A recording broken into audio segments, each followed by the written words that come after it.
mais uma vez com Entre Amigos. E hoje aquele amigo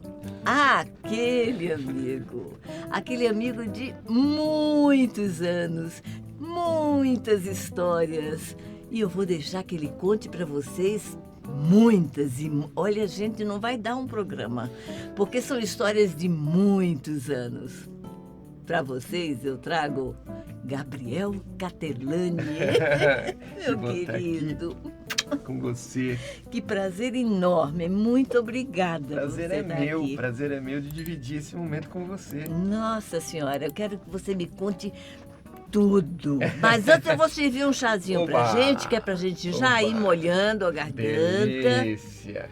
Entendeu? Chazinho quente, porque eles põem o ar-condicionado no talo. Uhum. E olha que coisa gostosa, que bonito, que cênico. Afinal de contas, nós é tintim de chazinho, amiga né? querida. Muito obrigada, Grande querido. artista, grande artista. Testando o chazinho. Gente, olha, vou dizer pra vocês, é delicioso. Muito bem, já testamos o chazinho, já testamos as câmeras. Já. E vamos começar nosso papo. Vamos. Gabriel Castellani. Sim. Desde quando eu te conheci, você já tinha uma longa história.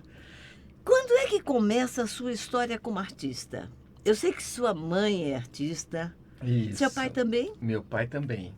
Meu pai, ele foi radioator de novelas. Olha aí, Rádio Nacional? Não lembro mais qual rádio que ele participou. Não, ele Nacional não era no Não era Rio. nacional, não era nacional, mas não me lembro qual era. Eu sei que a inicial era PR. As iniciais eram PR das rádios. Qualquer coisa. E aí meu pai, ele tinha uma voz assim, muito... E aí ele acabou deixando ali a rádio, porque foi uma condição na época de para minha mãe casar com ele. Porque naquela época existia... Casar com artista? Com artista, existia todo um preconceito. Imagina! E o interessante é que meu pai, desde que ele nasceu, ele tinha uma habilidade artística voltada para as artes plásticas. Meu pai vem de uma família muito simples. Meu avô era alfaiate, eles moravam ali no Brás. E quando meu pai, aos 5, 6 anos, conseguia alguma moeda, ele ia ao cinema, que ele adorava cinema. E aí ele desenhava à mão livre, ele conseguia que lápis também era difícil naquela época para as pessoas que não tinham dinheiro. Ele conseguia um lápis e desenhava os rostos dos artistas, enfim, cenas do filme. Incrível. Ele tinha esse dom. Só que ele teve um problema de vista, ele já tinha uma dificuldade de vista. E aí ele caiu de uma escada, abriu o supercílio. Obviamente naquela época não tinha uma medicina tão avançada. E aí eles falaram, olha, para você não perder a vista, você nunca mais vai poder firmar a sua vista em alguma coisa. Foi uma coisa de vida, interesse com um artista. Né? Aí ele foi para essas artes cênicas dentro do rádio, acabou deixando, teve uma vida cotidiana. Era um período interessante que os artistas, como eles eram muito vilipendiados e segregados, então ser artista era uma coisa muito complicada. Isso na década de 40 para 50. Uhum. Aí ele, em casa, começou a fazer como hobby programas. E aí shows com esquetes, que são pequenos textos. E, enfim, começou a criar um pequeno estúdio em casa. Era o hobby dele. Olha que interessante. E aí eu e meus 2 irmãos, somos 3 irmãos, começamos a participar. Eu super jovem ali, tinha meus 4, 5, 6 anos. E comecei a participar com meu pai desses programas. E o que aconteceu? Meus irmãos mais velhos participaram durante um tempo. E o mais interessante é que, a partir de certo momento, eles largaram e eu continuei com meu pai. E nós fazíamos os programas e tínhamos E esses programas eram feitos para público? Eram feitos para amigos? Como funcionava porque, isso? obviamente, nós estamos falando de um período onde a dificuldade para você comunicar qualquer coisa era muito grande. Exato. Então, o que meu pai fazia? Ele gravava em rolos daqueles... Era um gravador que chamava-se Geloso, era um gravador italiano. E aí gravava os rolos ali e depois passava para os amigos.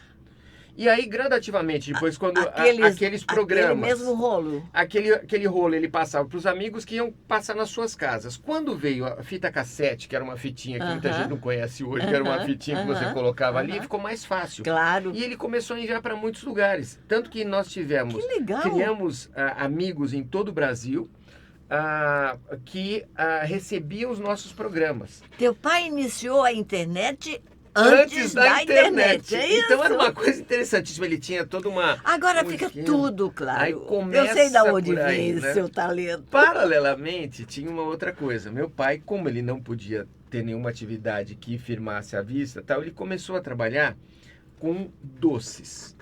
Mas como com doces? Ele vendia balas. Ele foi o primeiro vendedor de uma grande fábrica holandesa chamada Melbras, que tem a menta, o frutella, enfim, até hoje no Brasil. E o meu pai vendia para cinemas. E aí ele começou a administrar toda essa trajetória, administrando bombonières de doces em cinemas. Em cinema. E aí ele foi contratado para dirigir um grupo de cinemas em São Caetano do Sul. E ele mesmo pegou um cinema que era um cinema menor de lá, o Cine São Caetano, e aí ele tinha a bomboniere. Ele foi dono de uma bomboniere no Cine Astor, lembra do Cine Astor? Sim, claro, que depois foi a Livraria Cultura. Claro. Então, bomboniere de doce. E aí, no final de semana, eu com meus 6 anos de idade para 7... ia com meu pai, passava o final de semana vendendo doces na bomboniere. Eu era tão pequenininho que eu tinha que subir num caixote para poder alcançar o balcão.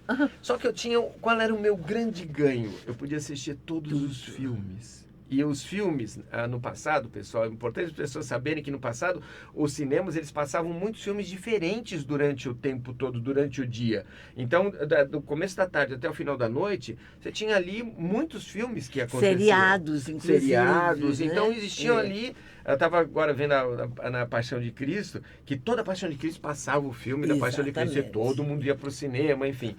E aí isso começou a me formar. E paralelamente minha mãe, que também era uma batalhadora pela vida, ela nas suas horas vagas escrevia. Ela era uma poetisa, foi uma grande poetisa, fez um trabalho bacana nessa área, também escrevia crônicas, então tinha a coisa da literatura. Então eu fui sendo alimentado. Mas eu, de verdade, fui o primeiro ator da minha família e acho que, pelo menos dessa geração, seria quando você pensou em ser ator? Porque estava no cinema, tudo bem, estava tudo aquilo acontecendo perto de você. Mas você chegou a pensar em estar lá naquele lugar, naquela cena? Não cheguei. É interessante que a primeira peça que eu assisti, a primeira encenação que eu assisti na minha vida foi minha irmã, que estudava no colégio de freiras, na Estela Maris, e aí ela foi fazer uma apresentação no auditório da igreja. Era uma apresentação, uma versão mais pura do Hair. Lembra o Hair? A peça Hair? Nossa! Imagine Hair na igreja. Na igreja e com uma escola de freiras, né, católica. E era uma versão muito leve e tal. E foi a primeira experiência que eu tive. Mas também ainda não fui tocado ali. Eu tive uma experiência na escola, eu sempre estudei em escola pública. E na escola pública, aqui no Fernão Dias, aqui em Pinheiros, eu tive uma primeira experiência, que foi uma experiência marcante e ao mesmo tempo trágica. Porque eu fui chamado pelos alunos mais velhos, eu comecei a estudar muito cedo. Então eu sempre estava... Era o menorzinho da turma. E aí eu fui chamado por pessoas mais velhas para uma encenação da Semana de Arte de 22. Eu ia fazer o Mário de Andrade. E aí estudamos muito para fazermos esse trabalho que nos apresentar para os colegas. E foi crescendo o projeto num determinado, uma proporção que, enfim, no dia da apresentação estava até o governador do estado. Uau! Que naquela época era o Laudo Natel, um antigo governo. E aí o que aconteceu? Quando chegou na hora da apresentação, eu, obviamente sem nenhuma técnica, nós decorávamos os textos. Sim. E aí tinha e o meu era um texto grande, que a gente chama de bife, né, no teatro, era um texto muito grande, e eu tinha uma palavra no meio que eu não conseguia lembrar. E a diretora falou, olha, era uma jovem diretora, falou, olha, é o seguinte, você coloca na sua mão aqui, e aí quando você esquecer a palavra, você olha assim, e aí vamos fazer o teste. Aí fizemos o teste no ensaio, deu super certo. Só que no dia, na hora que foi acontecer o espetáculo, suando muito. suando muito. Tadinho. Quando falaram que tinha um governador, porque assim, era só para um grupo de alunos, depois foi para a escola toda, depois foi para a comunidade, depois foi para o governador que estava visitando, porque era uma escola padrão. Enfim, o que aconteceu foi que na hora eu olhei a minha cena, cadê a palavra? E eu comecei a falar e a falar. A sorte que eu tinha estudado bastante a Semana de Arte de 22, só que eu acabei com o espetáculo, porque na verdade eu fui falando tudo aquilo que... Aí, quando eu terminei, o pessoal em cena aberta aplaudiu. Imaginou, nossa, esse rapaz decorou tudo isso. E aí nunca mais pude fazer teatro na escola até eu me formar no ensino médio. Ali. E aí eu desisti, falei, não tem nada a ver comigo, eu traumatizei. Só que quando eu entrei na faculdade de Direito. O meu primeiro trabalho formal foi num escritório de advocacia. Você é doutor em Direito? Também. Também. O detalhe do Gabriel é exatamente esse também. Vão prestando atenção. Vão contando. Aí eu comecei a fazer Direito e na faculdade de Direito, como eu era um bebê perto dos meus colegas, porque no passado quem fazia Direito normalmente era com uma idade um pouquinho mais avançada. E eu era muito jovem, tive que ter autorização para começar a fazer Direito. Então, eu era muito jovem. E eles tinham, no passado nós tínhamos festivais, pessoal, nós tínhamos festivais municipais, estaduais, nacionais de teatro. É verdade. Que a gente chamava de teatro amador, teatro universitário. É a época do Pascoal Carlos Magno, não é? E que vai grande ministro que fez... Abriu um canal. Nossa, fez um trabalho cultural extraordinário nesse país. Vocês não têm noção do que nós tínhamos de potencial nesse sentido, porque os grupos ditos amadores eram grupos que tinham uma proposta muito especial e as pessoas realmente se dedicavam muito, enfim. Não só para o teatro, mas para a dança também. Também. O Pascoal fez o primeiro encontro de escolas de dança do Brasil. Isso. Onde ele reuniu escolas de todo o Brasil, uma coisa fantástica. Foi maravilhoso. E aí, na faculdade que eu fazia, existia o Festival Municipal, Estadual e Nacional de Teatro, das universidades. E aí eles precisavam de um ator jovem e falaram, olha, tem o Gabriel ali, vai fazer um teste. Eu fui fazer um teste para o espetáculo e aí passei para fazer um protagonista ali do espetáculo. E eu não entendia nada de teatro. A primeira coisa que me chamou a atenção é que na hora que eu subi ao palco, o diretor, ele chamava-se Ivan Mendes. Era um diretor voltado para a educação, uma pessoa. Ele pegou e falou: olha, Gabriel. Era um diretor de teatro ou era alguém da faculdade? Não, ele era de teatro. Ele foi contratado pela faculdade exatamente para esse projeto, porque isso difundia muito a universidade. Qual era a faculdade? A FMU. Ela estava no começo das FMU. E eu fazia FMU e fazia PUC, enfim, uma longa história. Mas, de qualquer maneira, era na FMU. E aí, na FMU, participamos do festival municipal. Acabei ganhando ali um prêmio como melhor ator. Uai, na estreia? Na estreia. Aí, fomos para o estadual. Aí, o espetáculo ganhou e eu ganhei. E aí, fomos para o nacional. E no Festival Nacional... Que foi aonde? Que foi em Brasília. Geralmente era em Brasília. No Santoro. Lembra o teatro Rodrigo, acho que é Santoro, mas se chamava Santoro, que é o maior teatro ali. Eu me apresentei no Teatro Nacional. É o Nacional. É o Nacional. Eu só conhecia como Teatro Nacional. Mas é no Nacional, na sala grande mesmo, aquela imensa que a gente enxerga a pessoa desse tamanho. E aí fomos para o Nacional... E eu ganhei. E como prêmio, eu ganhei uma bolsa de estudos para estudar teatro na Royal School. Gente, mas me diga se é possível alguém começar uma carreira ganhando um prêmio para estudar em Londres. Então foi inusitado, né? Falei, bom, eu tenho que ir, né? Eu tenho que ir e fui. Aí você era advogado nessa época? Eu estava estudando, estava começando. Não, estava começando, foi no primeiro ano do direito. Uau! Foi no primeiro ano. Aí eu já fui. Não, eu sou meio Caxias, tudo aquilo que eu começo eu quero terminar. Eu não consigo começar nada e deixar pela metade. E aí eu fui para Londres. Foi um período muito interessante, porque naquela época, muita gente, hoje que nós temos contato, né, pessoal, com o mundo todo, fica fácil você imaginar as outras partes do planeta. Naquela época, nem a gente conhecia direito, é só por livros, os outros países, as outras culturas. como eles também não conheciam nada do Brasil. E quando eu cheguei na Royal School, o primeiro embate que eu tive, além, obviamente, de falar um inglês macarrônico, foi... Você já falava inglês fluentemente? Eu não falava inglês fluentemente, eu gostava de ler e buscava, eu sempre gostei muito de estudar línguas, a raiz das línguas, dos idiomas e tal, mas não tinha exercício nenhum. Eu me preparei durante um pequeno tempo só para poder ali, porque lá nós tínhamos um tradutor para o espanhol, um hispânico que cuidava de todos os latinos que iam para a Royal School. Mas eu queria também falar um pouco da língua, entender. E quando eu cheguei ali... Você falava espanhol? Eu falava um pouco. Para mim, espanhol sempre foi muito fácil. Sempre o espanhol foi uma coisa muito próxima desde que eu nasci. Para mim, o espanhol era muito... Ouvia e entendia. Tinha gente que não entende, né? Eu entendia com muita facilidade. Você tinha convivência? Nenhuma. Aqui, Nenhuma. Engraçado, né? O inglês ele foi um pouco mais difícil. Eu tinha uma facilidade muito grande para o francês. Na escola... É porque francês a gente estudava Então, é isso que eu ia dizer. A gente estudava na comecinho. escola, que a minha escola, como era muito ruim em termos de idioma, era muito ruim. Eu não entendia por que a gente aprendia, porque nada acontecia em qualquer outro idioma no Brasil. Tudo era em português. E você não tinha nenhum acesso a nada que não fosse. Então, na Royal School, eu tive acesso a pessoas do mundo inteiro. Isso me ajudou bastante. Mas o que mais me encantou foi quando eu comecei a conhecer o local, que eu vi algumas estátuas de alguns grandes artistas e educadores, e falava, olha, isso aqui foi há 400 anos, isso aqui foi há 500 anos, isso foi há 550 anos. Eu falei, peraí, mas isso é mais tempo que o Brasil. Que o meu país. Meu país, ele tem menos tempo. Eu falei, mas como que uma escola dura tanto tempo? Eles falaram, então, ela dura tanto tempo porque ela tem um método, porque ela tem um princípio de um estudo científico da formação do artista.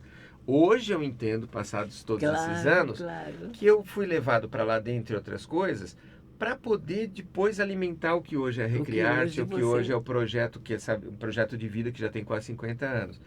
Aí o que aconteceu? Eu voltei para o Brasil e aí o teatro já tinha entrado na minha vida. Aí comecei a paralelamente fazer teatro e e terminar o direito, porque eu trabalhava com direito. E era uma área onde eu ia de uma forma promissora, ir seguindo, trabalhava na área e estudava. Aí fica claro porque que você faz tudo tão direito, né, gente? Direitinho. Virginiano, você imagina, né? Virginiano que quer fazer tudo ali organizado. Aí quando eu fui fazendo paralelamente, e quando eu estava no terceiro ano para o quarto ano de Direito, começamos um projeto, eu e Regina. Regina, sua irmã. Minha irmã, isso. Minha irmã, que é artista plástica, formada ali pela FAAP, já lecionava e tinha um trabalho, uma associação gratuita de arte. Nós estávamos em plena ditadura. Pessoal, vocês não têm noção do que a ditadura significou para as artes. Ela simplesmente abortou qualquer realização, qualquer projeto. Então, todo projeto artístico que tivesse qualquer efusão maior foi abortado nesse período. Então, o que aconteceu aí? Isso é em 70? 75, 76 e 78 nós oficializamos a Recriarte como associação gratuita de arte. Começamos aí oficialmente. A época dos grandes incêndios das TVs paulistas. Isso. Onde quase todas pegaram fogo e ninguém sabia da onde vinha. Foi coincidência. É uma coincidência uma atrás da outra, né? Como os teatros que pegavam fogo, como os teatros, como a PUC. Ou eram invadidos pelos CCCs, era muito sério, né? Era muito sério. Onde o artista era espancado no meio da rua. No meio da rua, e qualquer artista, ele já existia, já se preconizava de que esse artista ele teria alguma coisa de irregular e subversivo. Ele era subversivo. Afinal de contas, ele ensinava as pessoas a pensar. Tem coisa mais perigosa? É perigosíssimo, né? O teatro, se vocês observarem hoje, é legal a gente observar o quanto há um poder subliminar que tenta fazer as pessoas pararem de pensar. Com certeza. E o teatro, ele é a estrutura dentro das artes ali, que faz com que você tenha insights sequenciais e crescentes e transformadores. Desenvolve teu senso crítico, teu pensar. Exatamente. Faz você buscar mais. Isso. Né? Esse é o grande significado e sentido. E aí começamos uma associação gratuita de arte em 1978, a Recriarte. que visava o quê? Uma coisa muito simples. Os artistas doariam o seu trabalho gratuitamente, nós doaríamos o nosso trabalho. Paralelamente, eu e Regina tínhamos um trabalho voltado para a publicidade. Eu sempre tive uma facilidade muito grande para a parte de marketing. E aí, E o que é que você fazia da publicidade? eu trabalhava com a criação publicitária. Ah, tá. Eu criava campanhas agências? publicitárias em agências. Em Aham, agências. aham. E trabalhei com grandes agências, depois fui contratado pela, não sei se você lembra, a companhia City de Desenvolvimento, foi uma companhia inglesa que criou os grandes bairros de São Paulo. E aí eu fui contratado depois por eles para trabalhar criando campanhas para o Brasil inteiro. Foi um trabalho bem bacana. E aí nós tínhamos já uma fonte de renda, então vamos criar essa associação gratuita. E aí do resultado dessa associação, dos eventos que fizemos, da parte de... Mas você fez arquitetura também, é nessa época? Não Ou fiz. você- A arquitetura foi autodidatismo mesmo que me levou para arquitetura e para arquitetura teatral. Aham. Eu me especializei na arquitetura teatral, mas de uma forma empírica mesmo. Eu comecei a trabalhar com arquitetos. Quando eu entrei para a Companhia City de Desenvolvimento, existia um diretor que era um alemão, está até hoje aqui no Brasil, brasileiro de alma, chama-se Bernhard Heger, um grande profissional. Ele era um grande gerente comercial e ele viu meu perfil, me chamou e falou: ó, você vai ajudar a não só para você criar as campanhas e desenvolver as campanhas no Brasil, você vai participar dos projetos. Eu não tinha noção, minha amiga, o que significava aquilo na minha vida, porque eu não tinha noção com quem eu trabalharia. Eu trabalhava e trabalhei com os maiores nomes da arquitetura do Brasil. O Bratic, Fernandes Mera, que era um grande difusor da arquitetura e dos projetos. E aí começamos a preparar. E isso foi o primeiro passo. Depois eu tive uma sociedade, num outro momento, com um arquiteto. Nós criamos um projeto de uma casa chamada Casa e Arte, que era uma casa-cor no ABC. Aham. Então, criamos uma empresa de arquitetura, então eu fui aprendendo isso. Mas voltando para lá, aí dentro da Recriarte Associação, nós ficamos 4 anos como associação. Ficava gratuita. ali na Rebouças? é isso? Ainda não, Não? era na Cunha Gágua. A Rebouças foi quando a escola ela se firmou em 82. E aí, de 78 a 82, nós criamos muitas coisas, só que quando chegou a década de 80, exatamente em 1980, nós tivemos a crise do petróleo. E o Brasil dependia, pessoal, do petróleo de fora do Brasil. Gente, mas que coisa mais estranha. Onde é que o petróleo atrapalha a arte? Imagine, né? Não entendi. Conta pra gente. Na verdade, atrapalhou todos os brasileiros, né? Porque era uma inflação, pessoal, que era assim, por mês 100%. Nossa Aquilo que a gente Senhora. vê na Argentina, tem visto na Argentina. A gente e estava agora no mudando. supermercado comprando e Lembra? atrás o cara estava com a maquininha A atrás. maquininha. E aí, o que acontece? Os professores que faziam parte desse projeto, porque qual era o nosso grande objetivo desse projeto? Desenvolvemos uma metodologia de ensino para que ficasse uma estrutura para o Brasil que fosse além de nós, exatamente como eu vi ali na Royal School.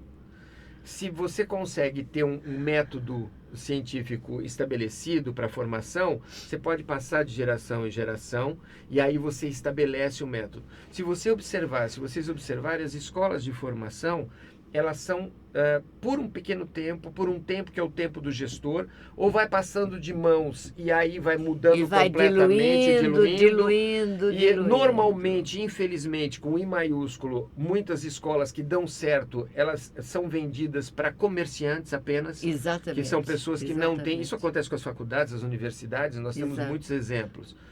E a partir daí vem o segundo momento, termino minha faculdade de Direito, e aí falo, bom, então, agora que eu terminei Direito, que eu já vivi tudo aquilo que eu podia dentro do Direito, eu entendi que o meu caminho é dentro da arte. Paralelamente, como ainda criança, participei muito das novelas, e primeiro como público e depois acompanhando, depois em algumas novelas como criança, da Tupi, da TV Tupi, que era uma TV que tinha aqui Que em São novela Paulo, você pessoal. fez na Tupi? A Vitória Bonelli, lembra a Vitória Bonelli, claro. E aí eu fui pro teatro, quando eu voltei e fui pro teatro, tive uma participação no espetáculo que foi um acontecimento no Brasil chamado Lição de Anatomia, na primeira versão de Anatomia, que eram todos os atores que eram de teatro que faziam. Você tinha o Tony Ramos, você tinha um monte de atores, Depois, esse espetáculo ficou muito tempo e depois foi diluindo e foi virando nada. E foi perdendo também verdade. função. É verdade. Porque naquele tempo tinha uma função. Tinha uma razão de ser, quebrar né? os preconceitos que existiam, essas limitações que a própria ditadura trazia. Depois virou só uma coisa meramente comercial. Meramente comercial. E aí eu falei, não, eu tenho que ampliar a minha formação. E aí comecei a ampliar a minha formação. Fui para Belas Artes, fazer artes cênicas na Belas Artes. Mas senti que o processo lá era um pouco mais acadêmico. Aí a Recriarte, em 82, transformamos em escola regular, porque a escola tinha um resultado muito positivo. Só que o que acontece? Não tinha reconhecimento nenhum. Então, quando chegava lá, mas não é uma escola oficial, não podia emitir um certificado, não podia... E aí transformamos numa escola regular. Quer dizer, você se filiou ao MEC, o MEC lhe deu isso? Não, ela foi oficializada como uma escola livre. Eu tinha o MEC, normalmente ele trabalha com o curso profissionalizante. Eu tinha muitas restrições ainda ao curso profissionalizante por conta do que eu via ali. Do resultado, principalmente no processo de seleção daqueles atores que iriam se profissionalizar. Porque a lei ela foi importantíssima e ela aconteceu exatamente em 1978, quando nós começamos a Recriarte como associação. Mas ela, além de ser muito engessada, ela abriu uma brecha que não foi, infelizmente, sanada, que é aquela coisa como todos os atores que já existiam, eles já tinham uma trajetória, então se abriu para os sindicatos fazerem essa seleção. Na verdade, isso deveria ter sido uma cláusula para ser... Por um período. Passageira. Por um período. Exatamente, enquanto as escolas... Porque não tinham escolas. Isso. Né? Até as escolas estarem preparadas. Isso, exatamente. E aí aquela cláusula não tem mais sentido. Exatamente. No entanto, aquilo virou uma entrada financeira. Virou uma entrada financeira e tal. Então, eu era muito reticente. Mas, paralelamente, com o que nós fazíamos na escola, o que eu pensei? Vou ampliar a formação desses atores para um nível não só nacional, mas internacional. E a partir daí, eu vou conseguir, com essa estrutura, um dia, quando a lei for alterada, quando nós tivermos mais possibilidades, e quando eu sentir uma certa segurança, profissionalizar. E foi assim que nós fizemos e começamos a participar de festivais. E desde o primeiro festival, você não tem noção o que foi. Nós participamos de um festival chamado Festival da Cidade de São Paulo. Uma loucura. Eu peguei todos os atores que nós tínhamos na escola que estava começando, eu era muito jovem ainda, fizemos um trabalho junto com artes visuais. A Recriarte sempre teve todas as áreas da arte. Então eu peguei o pessoal de música, que fazia música ao vivo. A Regina fazia, a minha irmã que é artista plástica, pessoal, ela com a equipe dela, dos alunos e professores, fazia a cenografia ao vivo. Eram folhas imensas, enfim, uma loucura. Gente, aí escrevi um texto para esses atores, chamado A Comunidade, e achei que nós íamos... Arrasa. Ao contrário, eu achei que a gente ia ser uma... Porque assim, os atores, só para vocês terem uma ideia, pessoal, os atores tinham um maior pavor. Eu tinha que empurrar para entrar em cena, porque era a primeira vez de todo mundo. Mas foi impressionante, nós cantávamos ao vivo, enfim. E aí quando terminou... Foi um grande espetáculo. Foi primeiro uma grande experiência sofrida dos atores. Quando terminou, tinham os jurados que faziam uma avaliação, eram grandes personalidades do teatro. E falaram durante quase 50 minutos, e cada coisa que eles falavam, o elenco ia baixando, assim. E aí, quando terminou, eu falei, olha, pessoal, foi uma grande experiência. Vocês puderem ouvir, nós podemos ouvir essas mensagens e aprendemos com isso já foi o suficiente. Aí chegou o dia da premiação. E aí fomos ali num comboio, porque nós tínhamos mais de 30 atores na peça. Nossa! Era quase um ônibus. E aí eu falei, pessoal, vocês estão preparados que a gente não vai ganhar nada. Mas é importante estar lá e mostrar que nós estamos, é o primeiro trabalho que nós fazemos. E fomos. Quando nós estávamos chegando, eles, entrem logo, que estão chamando vocês. Nós ganhamos quase todos os prêmios. Uau! E aí, tanto que na hora do agradecimento, eu falei, mas engraçado, que nós achamos que não íamos ganhar nada pelo que vocês falaram. Eu falei, ao contrário, quando nós falamos e nós pontuamos, é porque nós vemos que há um potencial. Então, cresçam nisso. E fomos... O segundo trabalho... Era o Festival Amador. Festival Amador de Teatro. O segundo festival que nós participamos segundo festival, minto, o segundo espetáculo, saindo desse espetáculo, o grupo estava encantado, ganhou os prêmios, ganhou a coisa. Somos Vamos ótimos. fazer alguma coisa. Eu falei, pessoal, vocês são alunos de uma escola, nós estamos começando agora, nós temos que, o que é importante é pesquisar. Vamos fazer uma pesquisa. Aí chamei os atores, isso era, foi ali em 83 para 84, e eu chamei os atores e falei, qual é a maior dificuldade de vocês? De tema. Vamos escolher um tema para vocês estudarem, porque é alguma coisa que vocês já fazem? Não. Aí começaram a fazer uma enquete entre todos eles, eram mais de 30 atores, e aí falaram, olha, a coisa que a gente menos conhece e entende é de política. Porque a gente está vendo um movimento que está caminhando, quer dizer, dentro da ditadura que a gente vive. Aí eu falei, olha pessoal, é o seguinte, fazer um espetáculo ou qualquer coisa nesse sentido, a gente praticamente não vai poder apresentar. A gente vai ter que apresentar para o censor. Lembra que tinha censura, pessoal? Eles não lembram, mas né? Eu lembro. Todo espetáculo você tinha que passar por um censor, que era um sujeito que normalmente era uma pessoa zero à esquerda. E analfabeto. Que pegava o texto e falava, essa cena não tem. Isso aqui pode tirar. Ou então, esse espetáculo não vai a cartaz. Você podia ensaiar meses. Então, avisei a eles e falei, então vamos pensar num texto. Começamos a buscar, não encontramos, eu falei, então vou escrever um texto. E escrevi um texto alegórico que falava sobre um Brasil onde quem dirigia o país não eram os militares, era uma primeira-ministra.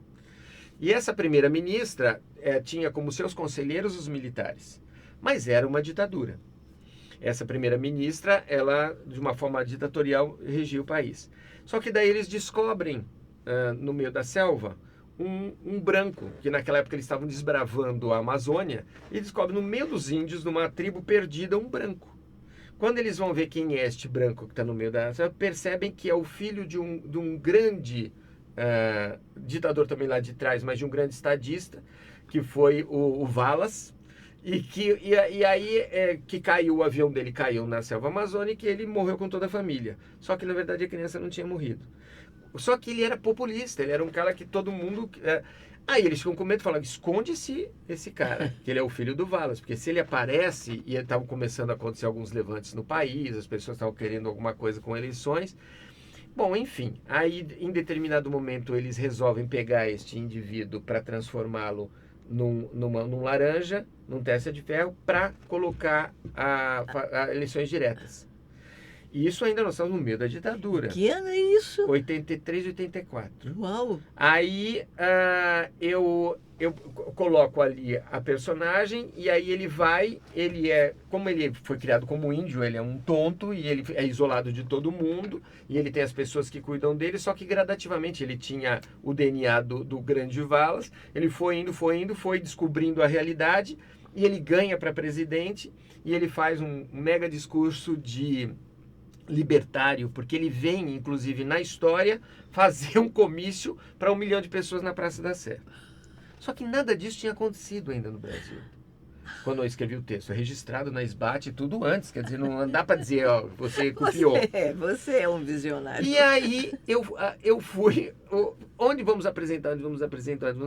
Tinha um teatro que hoje não existe mais, chama Teatro Domus, que estava sendo inaugurado. Como é que era o nome Teatro desse Domus. texto? O texto chama Tiago Wallace, o que nasceu para lutar. Este era o nome do texto. O cartaz era todo verde e amarelo, azul e branco. Era um negócio. Era um negócio. Aí, vamos apresentar? Vamos. Levamos para esse teatro. E aí o teatro falou, olha, nós estamos inaugurando com o Raul Cortez, estava fazendo um espetáculo chamado América, belíssimo. E aí no meio da semana eu tenho o vago. Vocês querem fazer? Se vocês quiserem eu cedo para vocês, vamos ver se dá certo o espetáculo. Tá bom, então vamos fazer. E exatamente isso foi, antes disso, desculpe, tem uma etapa antes, fui apresentar com os atores, consegui, a única vez que eu consegui um teatro público em São Paulo para apresentar algum trabalho dos meus alunos foi no teatro, na Centro Cultural São Paulo, a sala pequenininha, Paulo Emílio. Quando eu apresentei, eu quase infartei, porque eu tinha mais de 30 atores no palco, eu estava fora como diretor, e aí na semana da estreia, com tudo pronto, com todos os ingressos ali vendidos, o ator principal deu um problema e não pôde fazer. Tem um problema de saúde e não pôde fazer. E aí estava tudo... Eu falei, bom, então a única forma de fazer isso, eu subi para o palco fazer.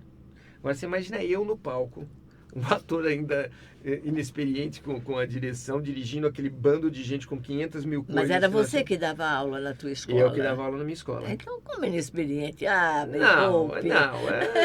Você era o professor. Como diretor ali naquele projeto, uma coisa tão daquele tamanho. Aí quando terminou, eu juntei todo mundo, falei, olha pessoal, foi uma experiência fantástica, foi no dia 17 de dezembro daquele ano.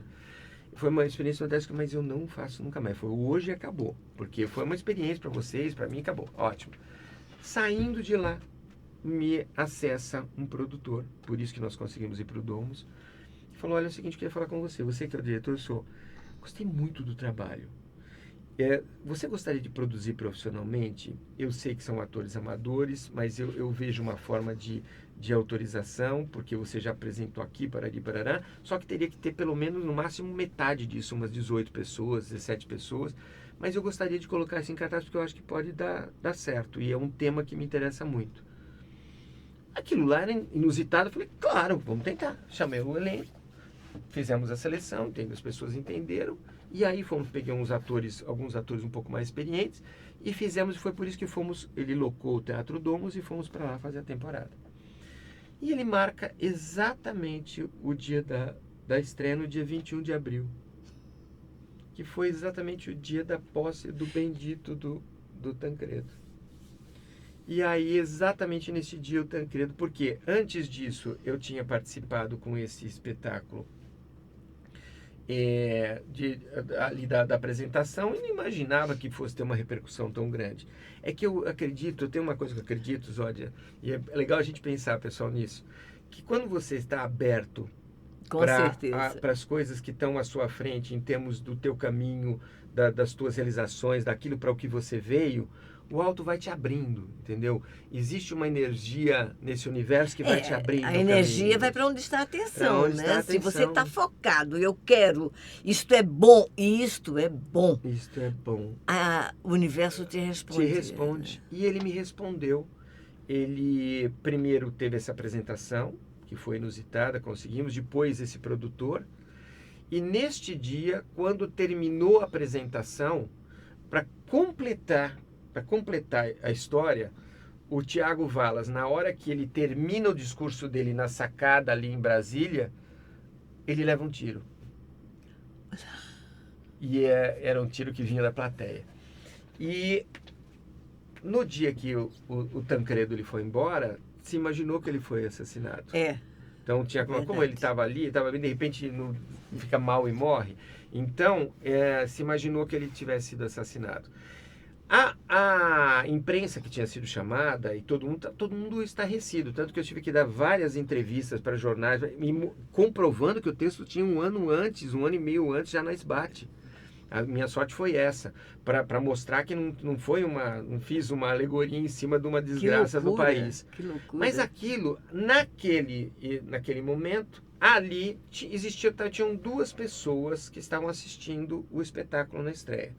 Uma delas era a Gilda Vandebrandt, a Gilda, claro. E a outra atriz, pessoa de teatro, uma pessoa muito especial, e a outra era a Isabel Ortega. Eu não sei se você conhece a Isabel Ortega, trabalhou com Antunes, depois foi para a Espanha. Sim. Elas assistiram, me chamaram e falaram o seguinte: nós somos olheiras do Festival do Sesc.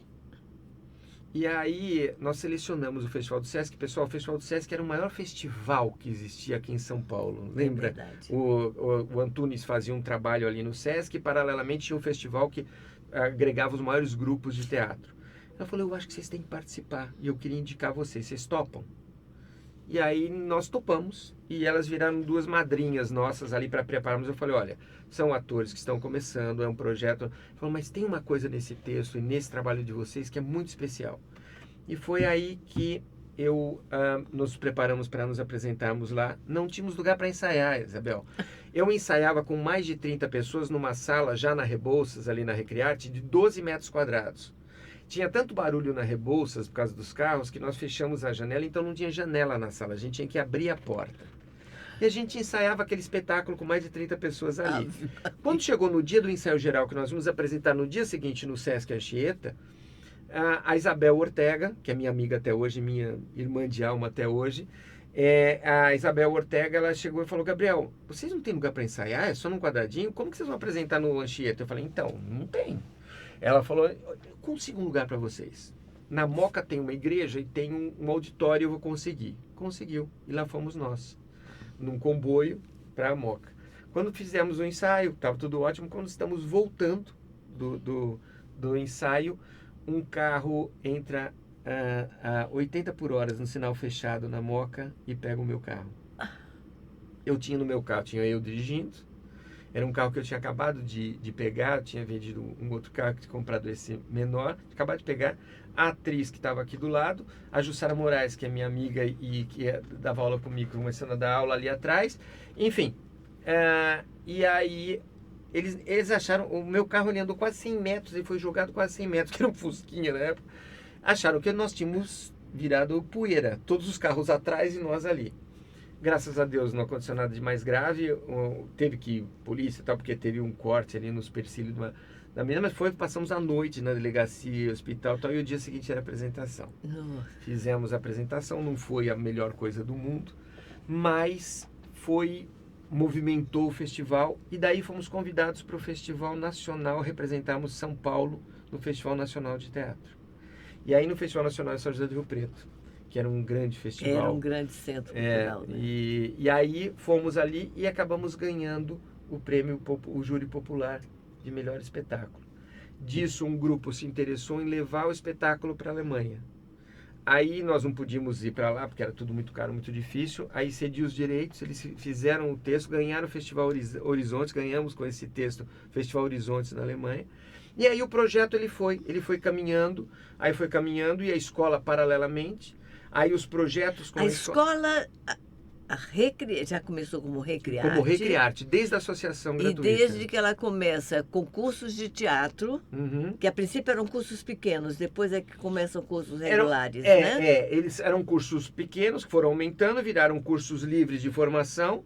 Esses cursos livres de formação, como eu tinha uma bagagem já do que seria uma formação profissional você lá trazia o teu da sonho. Royal, aí eu falei, bom, eu tenho que ampliar esse universo.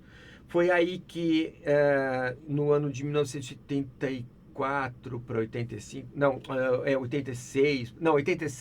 86 por aí, nós tínhamos participado do Festival Nacional e ganhamos naquele ano. Aí o festival me convidou para ser jurado no outro ano e para participar de todos os debates, que eram grandes debates, pessoal, com pessoas do Brasil inteiro, era maravilhoso. E eu fui como convidado.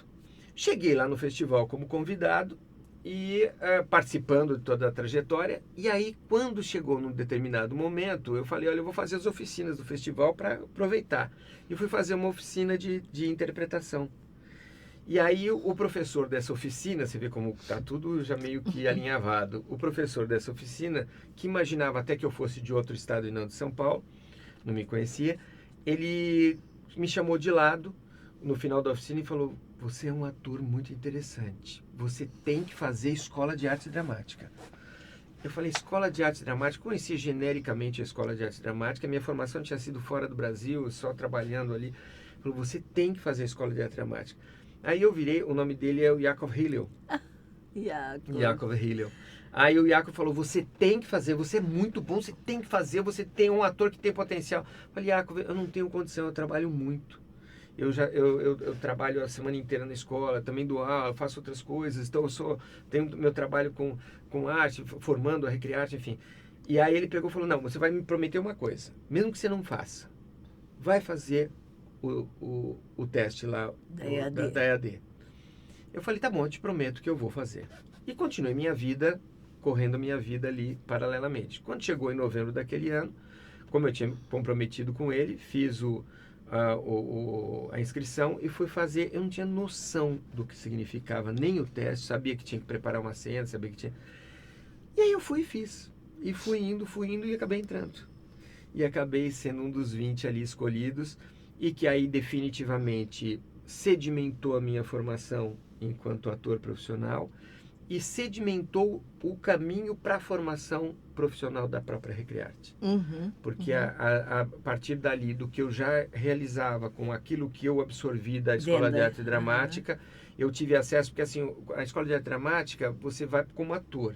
Mas se você tiver uma pegada maior, e eu tinha essa pegada de aproveitar Sim, porque tudo... o aprendizado é amplo. É amplo. Então, né? assim, você tem os melhores cenógrafos, os melhores iluminadores, os melhores maquiadores, os melhores...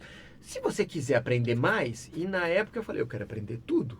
E aí eu fui fazer o que eu pude. Acompanhei o Serrone na parte da cenografia, acompanhei os grandes mestres ali de todas as áreas e absorvi demais.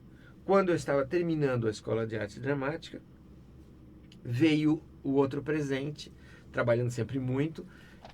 Eu tinha um amigo que dizia, você tem tudo para ser embaixador cultural do Brasil em outros países, levar a cultura brasileira. Eu falei, mas eu não tenho condição, eu trabalho muito, faço um monte de coisas. E naquela época, Zódia, quem conseguia esse tipo de comenda era só quem fazia parte daquele segmento das profissões mais renomadas, ou um médico, um engenheiro, um advogado. Eu falei, mas você é advogado, você pode entrar. Eu falei, não, eu só vou entrar se eu entrar como ator. Eu sou um ator profissional.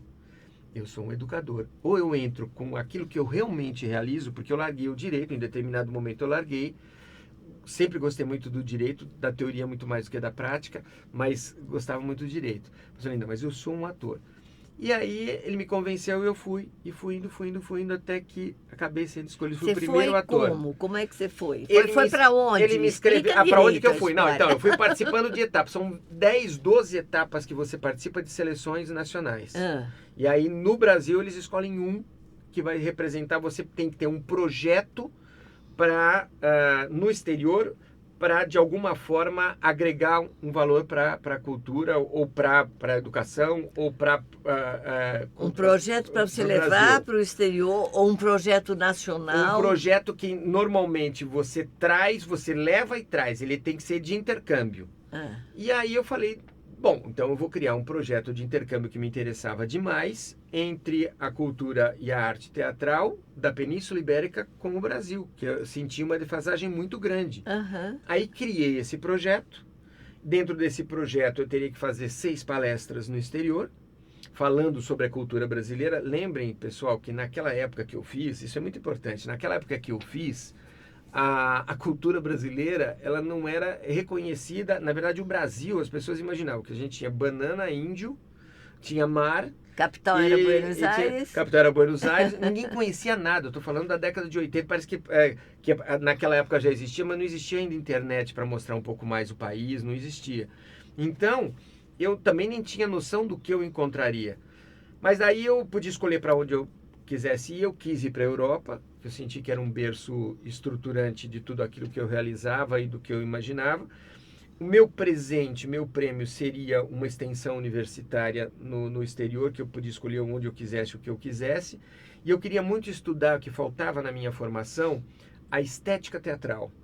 Porque estética, quando você entende a estética, você entende a estrutura do teatro. Já diziam, desde os gregos já diziam isso. E o maior nome da estética mundial era o Silnei Listopadi, era diretor da Escola Superior de Teatro e Cinema de Lisboa. Falei, então junta, é perfeito aí. Aí fui passando as etapas e aí, para minha sorte, fui o primeiro ator a receber. Acho que talvez por me preparar tão pouco, porque as pessoas se preparavam tanto para esse evento, davam um valor, não que eu não desse valor, mas assim, a minha vida já era muito preenchida aqui. E eu falei, se tiver que ser, se tiver que adicionar alguma coisa para tudo que eu realizo, que venha. Se não tiver, que não venha. E veio. Aí fui me preparando e fui preparando a Recrearte, porque eu fiquei quase 2 anos fora, preparando a Recrearte aqui no Brasil para eu poder dar esse salto.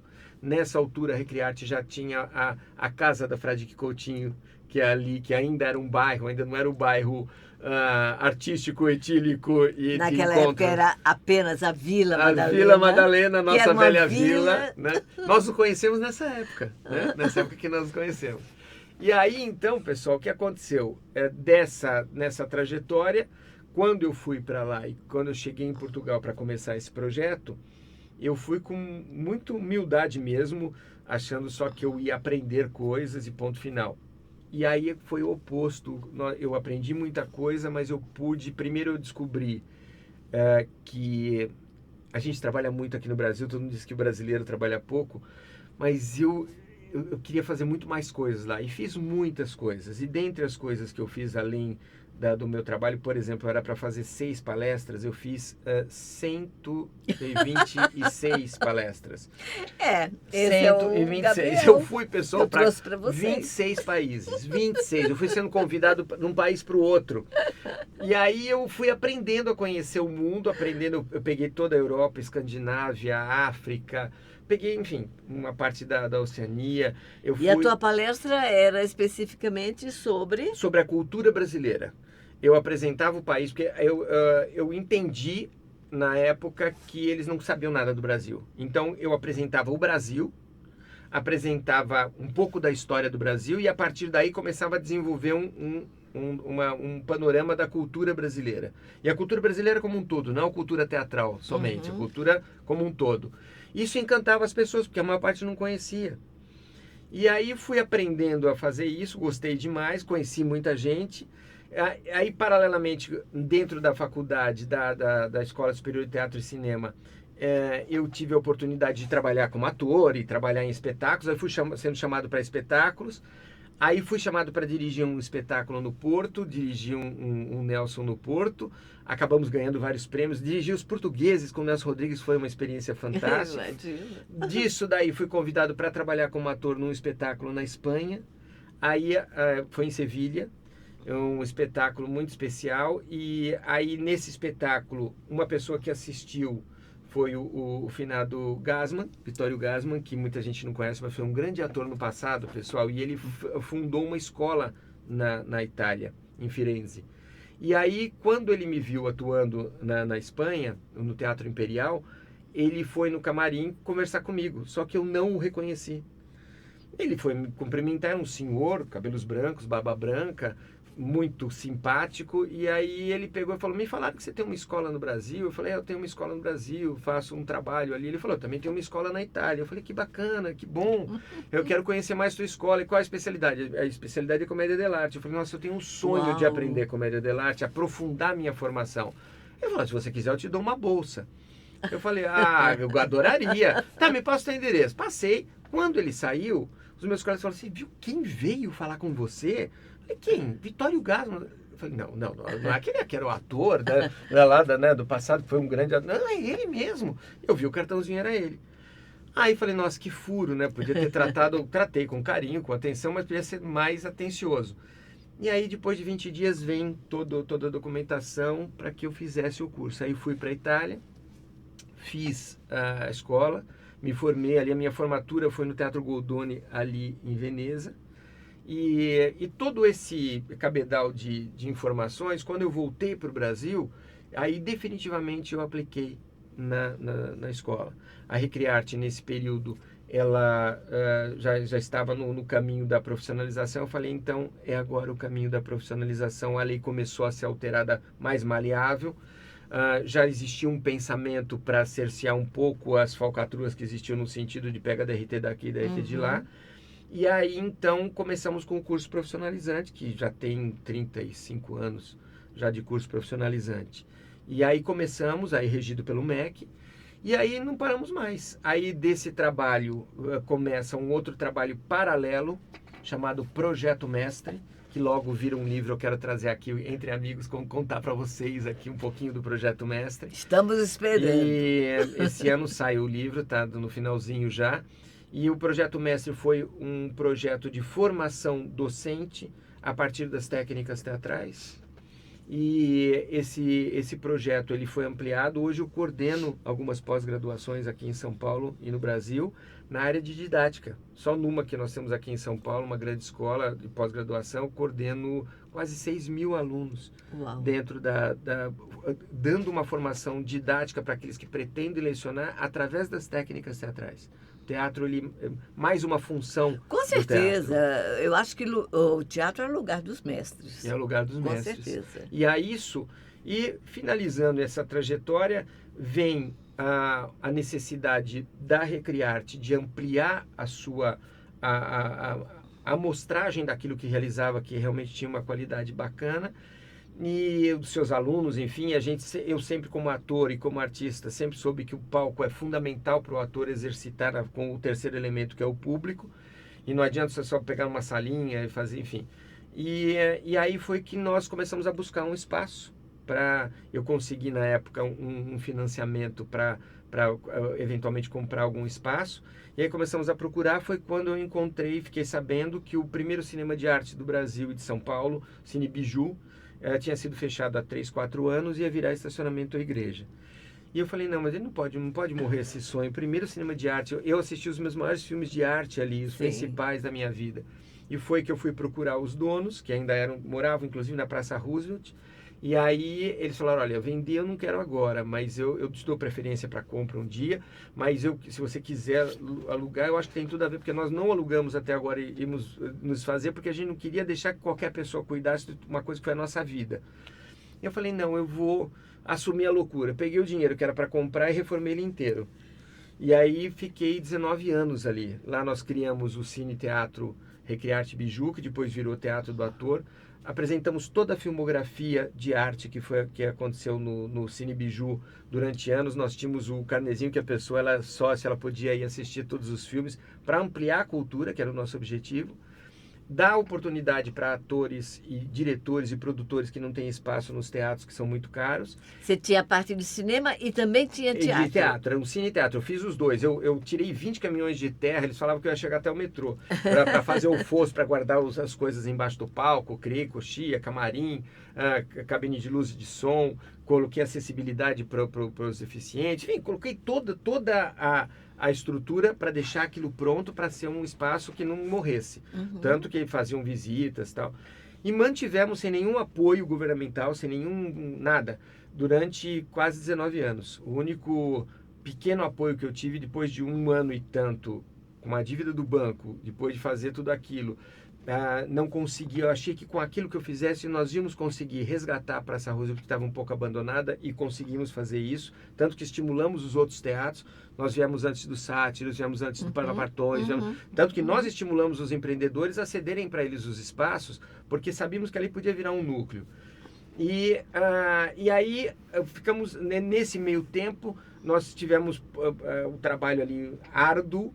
Quando chegamos a 19 anos, sentimos que estava começando a mudar esse movimento, não conseguimos comprar o espaço. Você estava com a escola lá? Não, a escola continuava na Fradique, lá eu tinha um braço de curso ali nos palcos, mas era um braço, continuava a Fradique. Lá você apresentava os espetáculos? Eu apresentava os espetáculos e eventualmente alguns cursos de oficinas, muitos artistas e educadores fizeram oficinas, ministraram oficinas lá.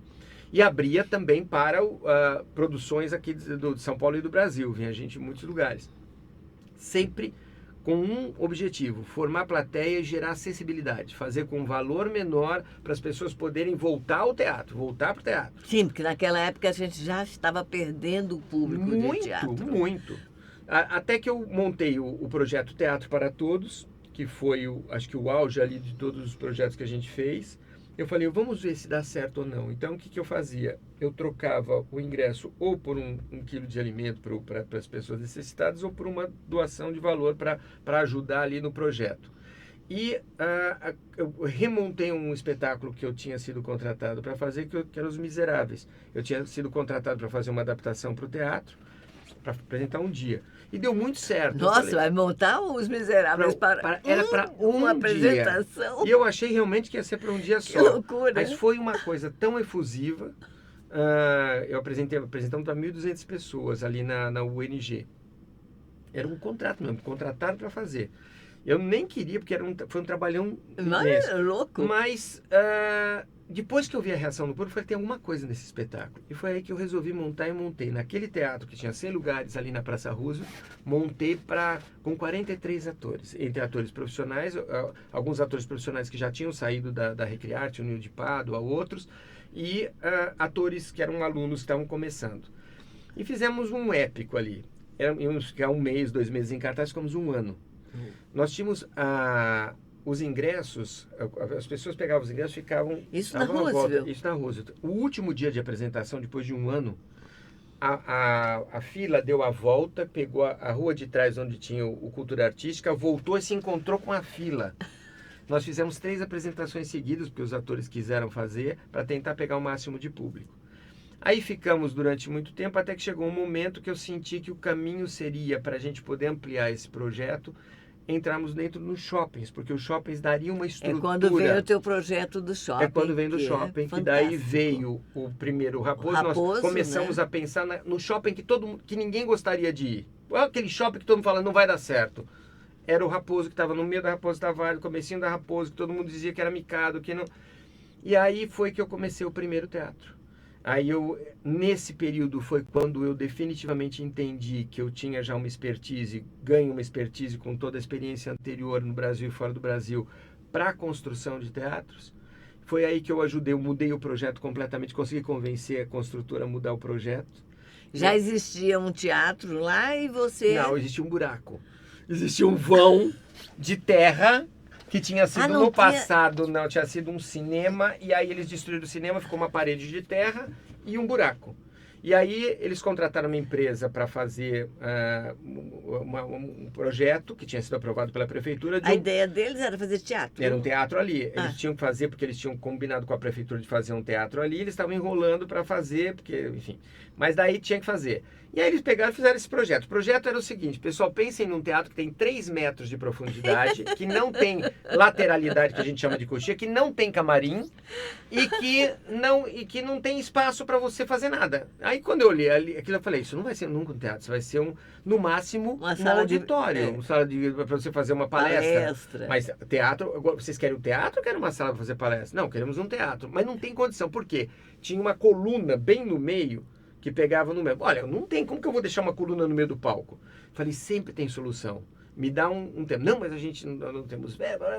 Me dá uma... Aí uma pessoa se levantou e falou, você pode preparar um projeto? Falei, preparo. E aí preparei o projeto do primeiro teatro em diagonal do Brasil. Que ele abre, ele tem 14 metros de boca e depois ele vai fechando. E você pode usar de várias formas.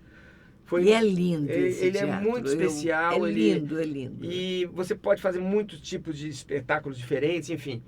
E aí, inauguramos em 2016 esse teatro. Foi nesse período, tentei ainda ficar com o Biju, mas os custos eram muito altos. E eu não tínhamos conseguido comprar, a praça também estava num momento difícil.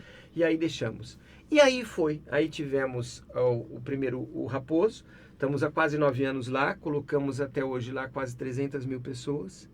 Eu lembro que a Irene Ravache, que é a nossa madrinha que leva o nome da sala, no final do dia da inauguração, ela como sempre uma rainha, ela com o Edson, o seu esposo, nós estávamos tomando um champanhe no final do dia, depois que ela ficou até a última pessoa sair, aí sentamos tomar um champanhe, ela falou, olha, Gabriel, é o seguinte, eu admiro muito o trabalho de vocês, estou vibrando, por isso que eu estou aqui, por isso que eu dei meu nome, porque eu acredito que a gente tem que fazer teatro. E eu conheci ela desde pequenininho lá da Tupi. E aí ela pegou e disse, mas tem uma coisa, um teatro ele tem 6 meses. Se em 6 meses você não conseguir colocar público aqui, você sabe que não é fácil, aí esquece porque não vai ter. Eu falei, não, você pode ter certeza que a gente, se vem para o cinema, por que não vai vir para o teatro? Eu vou ter que criar uma forma de trazer as pessoas. E hoje, passados quase 9 anos, a gente já estamos chegando a quase 300 mil pessoas lá dentro daquele teatro. Aí depois, em 2018, nós encampamos a proposta também era um elefante branco, a possibilidade de pegar um espaço que ninguém queria, que achava que não daria para transformar em teatros, que foram as 2 salas, Laura Cardoso e Nissete Bruno, que inauguramos um teatro no Shopping West Plaza. No West Plaza. Que é aqui perto, inclusive. E estamos lá 6 anos, estamos chegando a quase 250 mil pessoas que já assistiram espetáculos lá. E qual é a magia que você usa para tirar o volume de pessoas que está indo para o cinema para entrarem no teatro? Porque a princípio são públicos diferentes. Isso. A magia, ela acontece em 2 etapas. A primeira magia, e aí a estratégica, é criar um estímulo para a pessoa chegar até o teatro.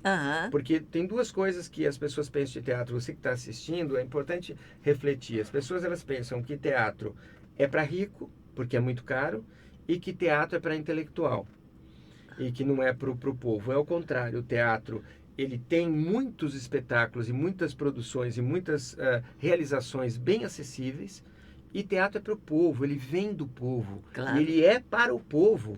ele fala para a grande população. Ele fala de uma forma artesanal, porque ele toca você lá dentro, mas ele é feito para o indivíduo. Então, o que nós criamos? Como eu venho, lembra no comecinho da minha história, lá atrás, que eu disse que meu pai trabalhava com cinema, meu pai era um grande marqueteiro.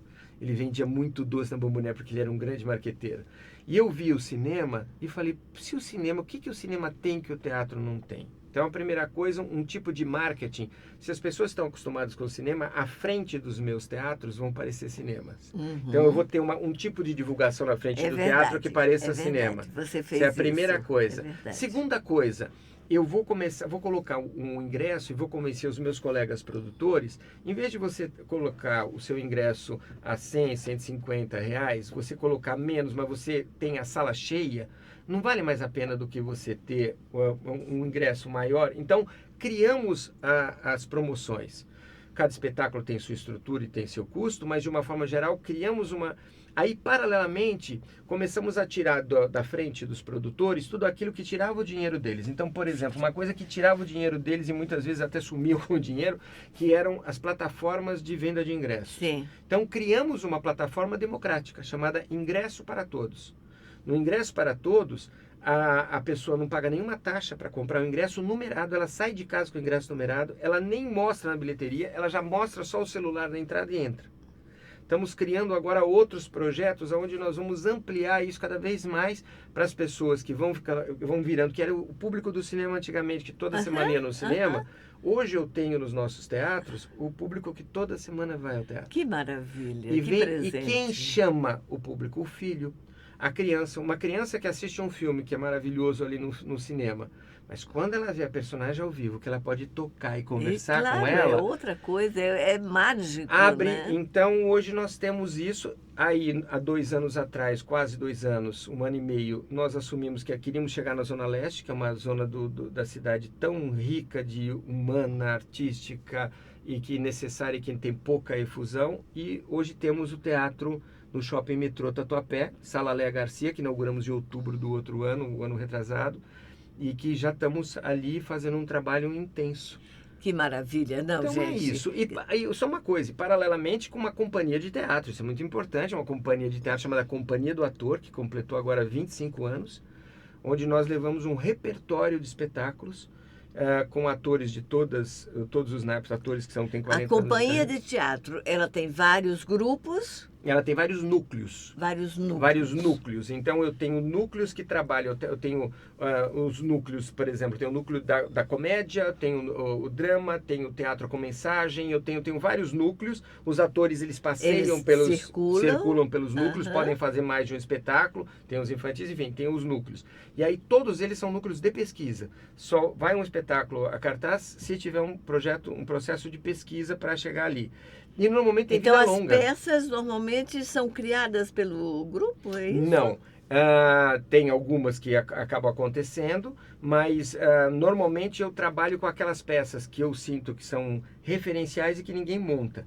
Então, por exemplo, nós temos Os Miseráveis é um bom exemplo. Agora estamos em cartaz com o Casamento Suspeitoso do Ariano Suassuna. Então, a pesquisa diante da comédia dell'arte, diante da comédia de costumes, diante da comédia farsesca e desse que é um dos maiores autores que nós temos. Estamos começando a preparar agora de novo um espetáculo que já fiz no passado, estamos agora revendo, que é Viagem em Pessoa, com a obra do Fernando Pessoa, trazendo, porque você fala de Fernando Pessoa, ninguém sabe, a juventude, muitos jovens não sabe nem quem é Fernando Pessoa. Ele é referencial da língua portuguesa. Claro. Ele é absolutamente, gente, contemporâneo. Busquem os poemas e as mensagens de Pessoa. Fernando Pessoa, maravilhoso.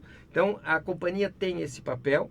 E os outros projetos, o nosso projeto Adonai, que é o Teatro com Mensagem, que tem o Há 2000 Anos, que é um texto psicografado do Chico Xavier, o Nosso Lar, a Morada da Esperança. Estou começando agora a levantar um outro espetáculo, esse é autoral, chamado Jovens Além da Vida, que é em cima de muitos relatos que vêm da espiritualidade.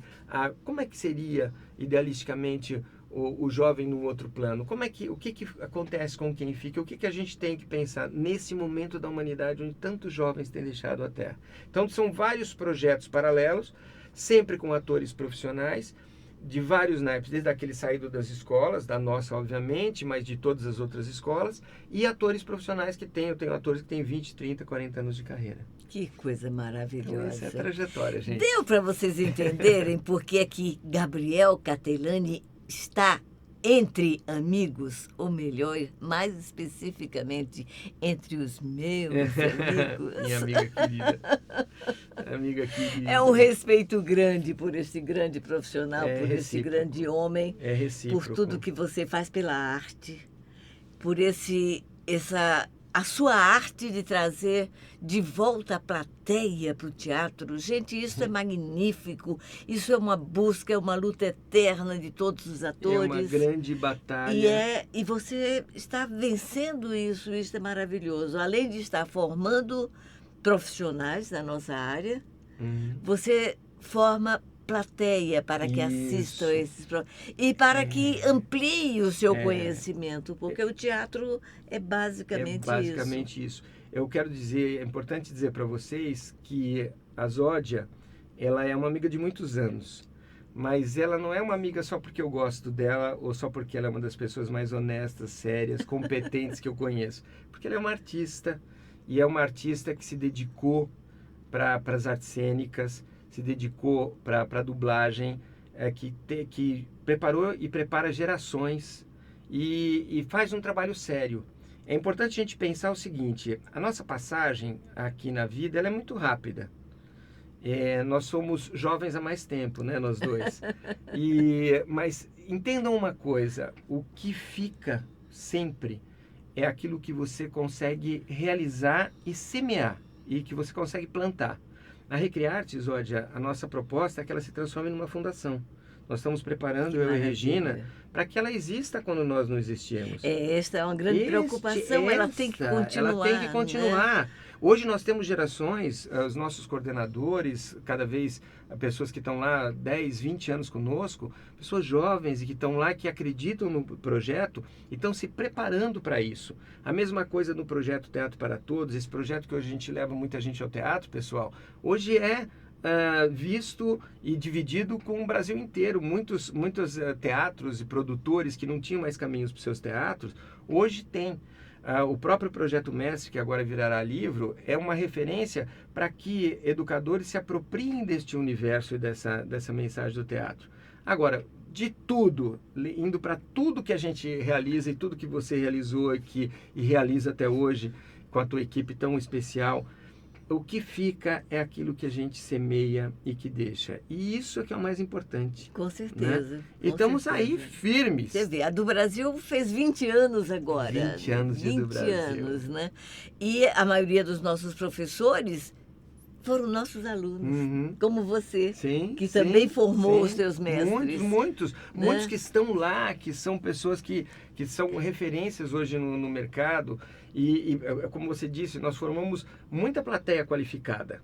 A plateia qualificada, pessoal, é muito importante também. Muita gente faz o curso para poder ser uma boa plateia. Exato. E o que eu bato muito na tecla hoje, nós tivemos um desmonte muito grande, você deve ter percebido isso aqui, onde as pessoas elas acreditam que fazer teatro é uma coisa simplesmente espontânea. O ator, ele nasce ator em essência, mas para ser um ator profissional, para ser um dublador profissional de qualidade, aliás, a do Brasil sempre bateu nessa tecla. Para você ser um dublador, você tem que ser ator. E para ser ator, você precisa estudar. Você precisa entender o seu ofício.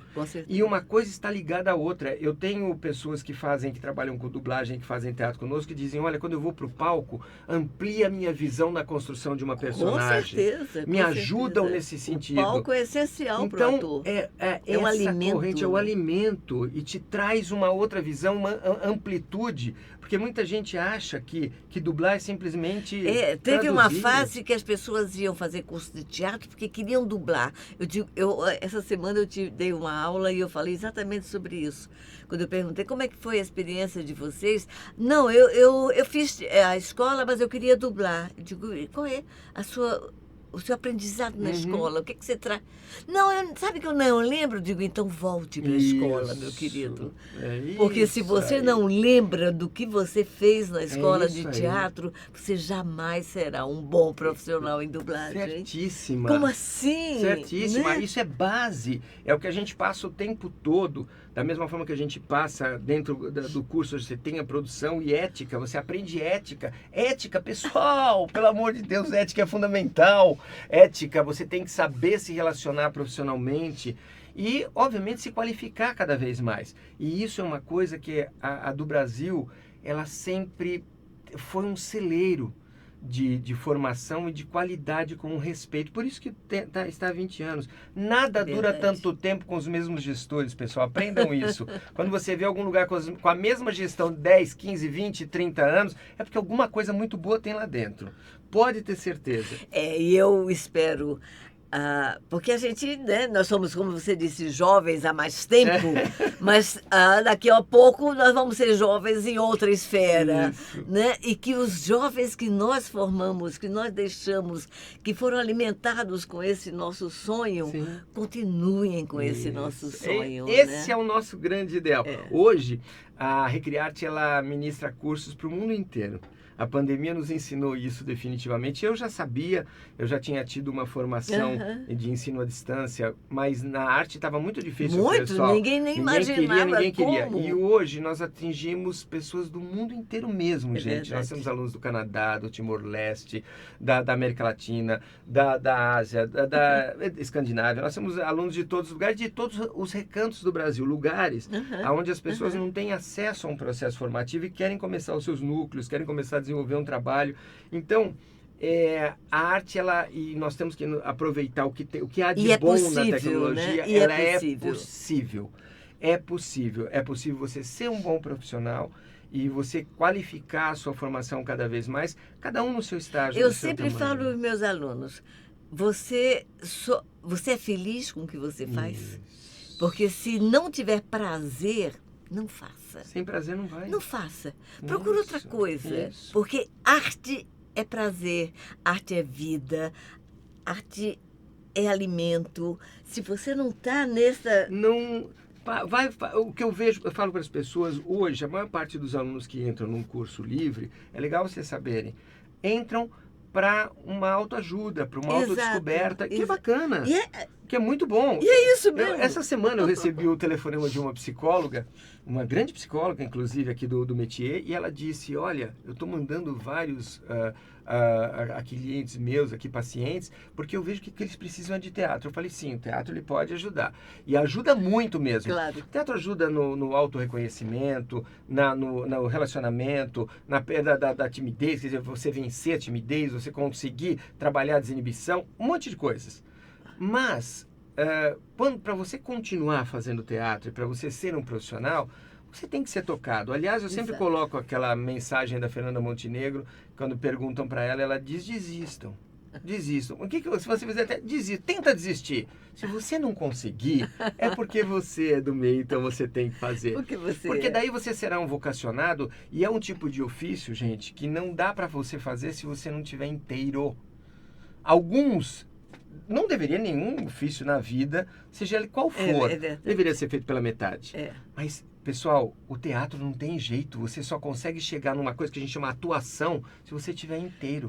E não busque o teatro pelo glamour. Isso. Eu me lembro, tem uma frase que o Rodolfo Maier me dizia muito, dizia, Zódia, o meu trabalho não tem preço, tem valor. Ai, que lindo. É lindo demais, não é lindo? Quer dizer...